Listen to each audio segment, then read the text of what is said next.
أعوذ بالله من الشيطان الرجيم بسم الله الرحمن الرحيم اقترب للناس حسابهم وهم في غفلة معرضون 17واں پارہ شروع ہو رہا ہے۔ 17واں پارے کے شروع میں سورۃ الانبیاء ہے۔ اس سورت کے اندر اللہ تبارک و تعالی نے 17 انبیاء کرام علیہم الصلاۃ کا تذکرہ فرمایا، اس لیے اس سورت کو سورۃ الانبیاء کہا جاتا ہے۔ یہ سورت مکہ مکرمہ میں نازل ہوئی ہے، اور مکہ مکرمہ میں جتنی صورتیں نازل ہوئی ہے اس میں اللہ تعالیٰ نے بنیادی طور پر 3 باتوں کا حکم کیا ہے۔ وہ 3 باتیں اسلام کے بنیادی 3 عقیدے ہیں، جن میں پہلا عقیدہ ہے توحید، یعنی اللہ کو ایک ماننا۔ دوسرا عقیدہ ہے رسالت، یعنی انبیاء کرام کو ماننا۔ اور تیسرا عقیدہ ہے آخرت۔ اسی صورت میں اللہ تبارک و تعالی نے فرمایا لاہیۃ قلوبہم وَأَسَرُّوا النَّجْوَى الَّذِينَ ظَلَمُوا هَلْ هَذَا إِلَّا بَشَرٌ مِثْلُكُمْ، کہ مشرک لوگ انبیاء کرام کی دعوت کو رد کر دیتے تھے اور یہ کہتے تھے کہ یہ نبی انسان ہے، حالانکہ نبی جو ہوتا ہے وہ انسان نہیں ہو سکتا۔ تو اللہ تعالیٰ نے فرمایا وَمَا أَرْسَلْنَا قَبْلَكَ إِلَّا رِجَالًا نُوحِي إِلَيْهِمْ، کہ ہم نے نبی کریم صلی اللہ علیہ وسلم سے پہلے بھی جتنے پیغمبروں کو بھیجا ہے وہ سارے کے سارے مرد تھے، انسان ہی تھے۔ اس صورت میں اللہ تعالیٰ نے ایک اہم بات ارشاد فرمائی فَاسْأَلُوا أَهْلَ الذِّكْرِ إِن كُنتُمْ لَا تَعْلَمُونَ، کہ جن لوگوں کو علم نہ ہو وہ علم والوں سے پوچھ کر دین پر عمل کرنا چاہیے۔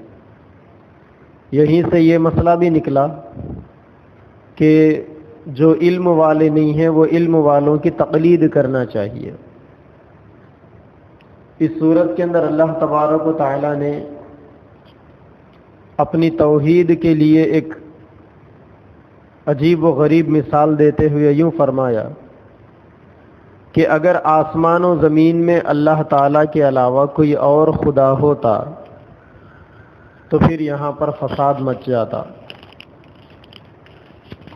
آسمان و زمین کا خدا صرف ایک ہے، اسی لیے پوری دنیا دیکھ رہی ہے کہ کتنا امن اور سکون۔ بعض مشرکین اللہ کے نبی صلی اللہ علیہ وسلم کے موت کا انتظار کرتے تھے اور یہ کہتے تھے کہ جس وقت نعوذ باللہ محمد صلی اللہ علیہ وسلم مریں گے تو ہم خوشیاں منائیں گے۔ اللہ نے فرمایا کل نفس ذائقۃ الموت، ہر انسان کو مرنا ہے، محمد بھی مریں گے صلی اللہ علیہ وسلم اور تم بھی مرو گے۔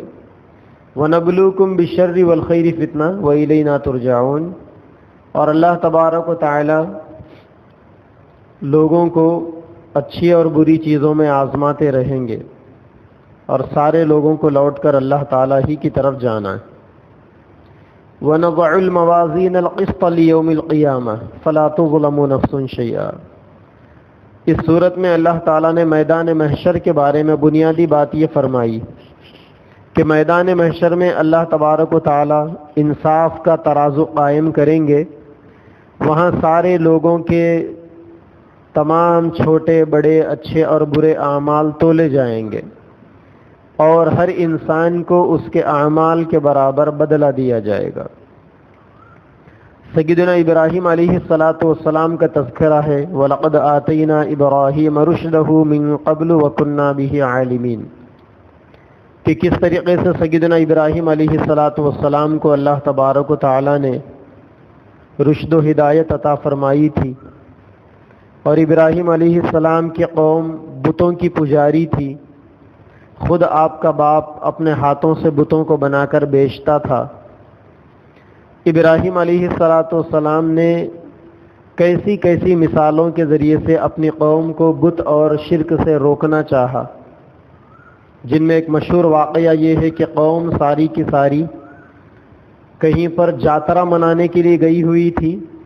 ابراہیم علیہ السلام بت خانے میں داخل ہوئے، سارے بتوں کو ایک کلہاڑی لے کر توڑ دیا، پھوڑ دیا۔ جو بڑا بت تھا اس کے گلے میں کلہاڑی بند دی۔ جب لوگ اپنی جاترا سے لوٹ کر واپس آئے تو لوگوں نے کہا من فعل هذا بآلہتنا، کہ ہمارے خداؤں کی یہ حالت کس نے کر دی؟ تو ابراہیم علیہ السلام نے یہ کہا کہ کلہاڑی کس کے گلے میں ہے؟ انہوں نے کہا کہ بڑے بت کے گلے میں۔ ابراہیم علیہ السلام نے کہا کہ اس سے ہی پوچھ لو، انہیں کیا ہوں گا۔ لوگوں نے کہا کہ ابراہیم کیا تمہیں نہیں معلوم یہ تو پتھر کا ہے، یہ بات تھوڑی کر سکتا ہے۔ ابراہیم علیہ السلام نے کہا کہ جب یہ پتھر کا ہے، بات نہیں کر سکتا، تو پھر یہ تمہارا خدا کیسا ہو سکتا ہے؟ اچھے اور برے کا مالک، بیماری اور صحت کا مالک، نفع اور نقصان کا مالک، زندگی اور موت کا مالک۔ تو سارے جو ہے کفار ابراہیم علیہ السلام کے اس جواب کے سامنے بے بس ہو گئے۔ اس صورت میں اللہ تعالیٰ نے باپ اور بیٹے یعنی حضرت داؤد علیہ السلام اور ان کے بیٹے حضرت سلیمان علیہ السلام کا واقعہ بیان کیا۔ وَدَاوُودَ وَسُلَيْمَانَ إِذْ يَحْكُمَانِ فِي الْحَرْثِ إِذْ نَفَشَتْ فِيهِ غَنَمُ الْقَوْمِ، کہ داؤد علیہ السلام اور سلیمان علیہ السلام میں ایک چھوٹے مسئلے میں اختلاف ہو گیا تھا۔ اختلاف یہ تھا کہ ایک آدمی کی بکریاں دوسرے آدمی کے کھیت کو پورا صاف کر گئی۔ اب وہ آدمی داؤد علیہ السلام کے پاس آیا کہ میرے بارے میں فیصلہ کر دو کہ میرے کھیت کو فلاں آدمی کی بکریوں نے پورا کھا کر صاف کر دیا۔ تو داؤد علیہ السلام نے یہ فیصلہ کیا کہ تیرے کھیت کی قیمت کتنی ہے، اس کو قیمت کا اندازہ لگاؤ۔ جب قیمت کا اندازہ لگایا گیا تو پتہ چلا کہ بکریوں کے برابر قیمت ہے۔ تو داؤد علیہ السلام نے فرمایا کہ بکریاں کھیت والے کو دے دی جائے۔ پھر وہ آدمی حضرت سلیمان علیہ السلام کے پاس گیا تو انہوں نے الگ فیصلہ کیا۔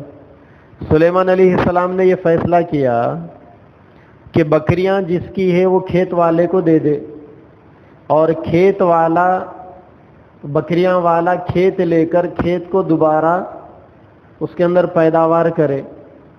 جب کھیت میں پیداوار آ جائے گی تو اس کی بکریاں وہ لے لے، اس کا کھیت یہ لے لے۔ تو چونکہ ایک ہی مسئلے میں باپ بیٹے میں دونوں نبیوں میں اختلاف ہو گیا تھا، اور یہ اختلاف ایسی کوئی بنیادی چیز نہیں تھی کہ جس کے اندر شریعت کا کوئی حکم ٹوٹ رہا ہو، تو اللہ تعالیٰ نے اس واقعے کو یہاں پر بیان کیا۔ پھر حضرت ایوب علیہ السلام کا واقعہ ہے کہ کس طریقے سے ایوب علیہ السلام کے گھر کا ساز و سامان، ان کے بچے سارے کے سارے ختم ہو گئے تھے، خود ایوب علیہ السلام بیمار ہو گئے تھے۔ پھر انہوں نے صبر کیا، ان کی ایک نیک بیوی تھی جو ان کی خدمت کرتی تھی، ان کے صبر کے بدلے میں اللہ تبارک و تعالیٰ نے بعد میں یہ ساری نعمتیں ان کو دوبارہ عطا فرمائی۔ وہ اللہ تعالیٰ سے دعا کرتے تھے انی مسنی الضر وانت ارحم الراحمین۔ پھر یونس علیہ السلام کا واقعہ ہے، مچھلی والے نبی، کہ یونس علیہ السلام اللہ کے حکم کے بغیر اپنے اجتہاد کی بنا پر بستی سے چلے گئے تھے۔ اللہ تعالیٰ کا غصہ نازل ہوا تو وہ کشتی میں سوار ہوئے، پھر یونس علیہ السلام کو سمندر میں ڈال دیا گیا، مچھلی نے ان کو نگل لیا، اور وہ مچھلی کے پیٹ میں لا الہ الا انت سبحانک انی کنت من الظالمین کا ورد کرتے رہے۔ پھر اللہ تبارک و تعالیٰ نے یونس علیہ السلام کو مچھلی کے پیٹ سے آزادی دلائی۔ آگے اس میں سورۃ الحج شروع ہو رہا ہے۔ اس سورت کے اندر اللہ تبارک و تعالیٰ نے شروع میں قیامت کا منظر بیان کیا، ان زلزلۃ الساعۃ شیء عظیم، کہ قیامت کا جو دن ہے وہ بڑا خوفناک دن ہوگا۔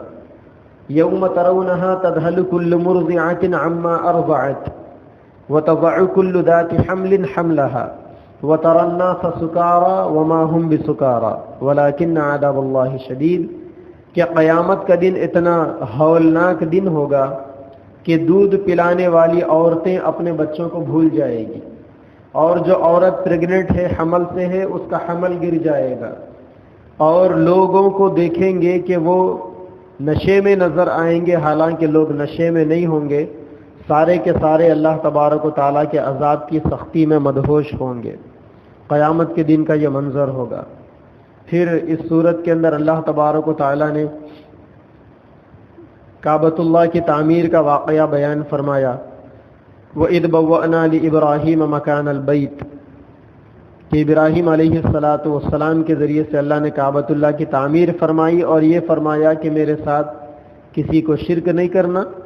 وَطَهِّرْ بَيْتِيَ لِلطَّائِفِينَ وَالْقَائِمِينَ وَالرُّكَّعِ السُّجُودِ، یہاں اللہ تعالیٰ نے مسجدوں کی کمیٹیوں کی ذمہ داریوں کو بیان کیا۔ ابراہیم علیہ السلام کو یہ کہا گیا کہ آپ کی یہ ذمہ داری ہے کہ آپ میرے گھر کو طواف کرنے والوں کے لیے، جو لوگ نماز پڑھنے کے لیے آئیں گے ان لوگوں کے لیے، جو یہاں قیام کرنے کے لیے آئیں گے ان لوگوں کے لیے صاف ستھرا کر رکھو۔ پھر آگے اللہ تعالیٰ نے حج کے ارکان اور قربانی کے بارے میں بیان فرمایا کہ قربانی کا مقصد اللہ تبارک و تعالیٰ کو گوشت یا خون پہنچانا نہیں ہے، بلکہ قربانی کا مقصد اصل میں تقویٰ ہے۔ اللہ تعالیٰ انسانوں کی نیتوں کو دیکھتے ہیں۔ پھر اس صورت کے اندر اللہ تعالیٰ نے اسلامک گورنمنٹ کی بنیاد کو بیان فرمایا کہ اسلام کا جو نظام حکومت ہے وہ 4 چیزوں پر ڈیپینڈ کرتا ہے۔ پہلی چیز سارے لوگ نماز کی پابندی کرنا، دوسری چیز اللہ تبارک و تعالیٰ کے دیے ہوئے مال میں زکوٰۃ دینا، تیسری چیز نیک کاموں کا حکم کرنا، اور چوتھی چیز ہے لوگوں کو برے کاموں سے روکنا۔ پھر اس صورت کے اندر اللہ تبارک و تعالیٰ نے معبودان باطلہ کی مثال دی کہ لوگ اللہ کو چھوڑ کر جتنے خداؤں کو مانتے ہیں ان سب کی مثال مکھی کے جیسی، ان سب کی مثال مکھی کے جیسی، کہ وہ لوگ جو ہے مکھی کو بھگانے کی بھی ہمت نہیں رکھتے۔ پھر آگے اللہ نے فرمایا کہ دین کے اندر اللہ تعالیٰ نے ما جعل علیکم فی الدین من حرج، کوئی حرج نہیں رکھی۔ یہاں پر 17واں پارہ ختم ہو چکا ہے۔